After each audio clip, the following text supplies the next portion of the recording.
here. It's a privilege and a pleasure finally to have Manny Villalbos on Sign Guys Corner, sir.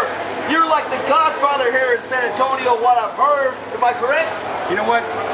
It's not your pleasure. It's my pleasure to be with Sign Guy. Oh, this guy is my friend on Facebook, and this guy, without him, wrestling would be nothing because this guy is great. And I'm honored to be with you, sir.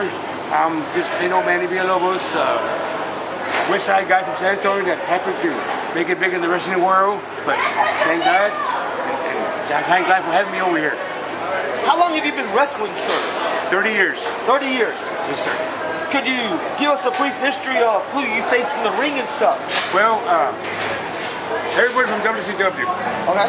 Rick Steiner, Scott Steiner, Sting, Luger, Brian Pillman, Eddie Gilbert, the Sheep Herders, before they were Bushwhackers, Bruiser Brody, Bruiser the Butcher. Anybody in the 80s, 90s, I wrestled against them, and I'm still here. So, as a matter of fact, I still have a pork day from a Bruiser the Butcher up here. Really? Yeah. So since you mentioned those names, that means that you might have, let me correct me, you worked actually on Southwest? Southwest started. When Al Madrill was my technical partner. All of them were down there, right?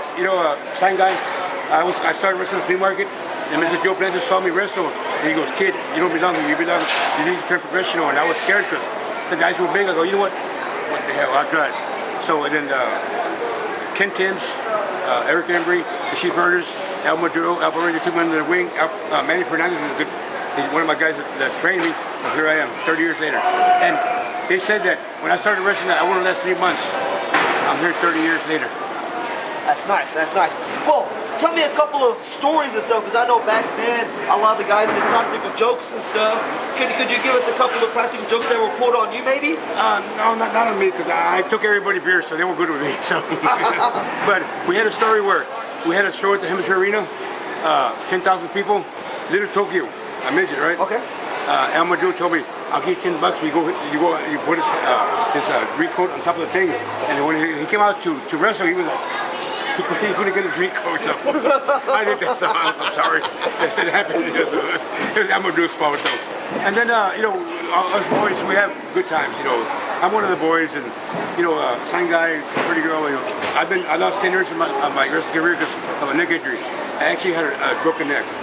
But thank God, good Lord, I'm back and I'm still, and I'm 50 years old. And I don't mind saying that, but hey, man, I look better than most of those guys out there today too. Did you break your neck in the ring wrestling? Yes, in the ring. Who were you facing with? I wrestled in Monterey with AAA. Okay. And they gave me a backdrop, and I fell on a board that was like that on my neck, and I tore a vertebrae. I had a fractured neck, broken. Really? Yes, sir. I lost 20 pounds. I'm not the old Manny Villalbos you see with kind of muscle, but hey, man, I can still kick some ass. Look, I can tell you look good tonight, sir, by the way. Thank you, sir. You know what? San Antonio is coming here, and I heard Sign Guy was going to be here. He goes, well, I got to do it special to press this guy, even though I don't have to. So I did, Actually, you owe me $2 for saying that, okay? I'll buy you a beer. Okay, that's what I'm known for, buying a beer. That's good enough. See, Sign Guy, sir, we're going to make it famous. We're going to go out drinking tonight, folks. So that's right. Trust me, somebody have bail money ready for me and Manny. Yeah. Oh, yeah. They better not. I'm not finished kicking ass. I'll break you. Manny Villalbos, folks, on Sign Guys Corner.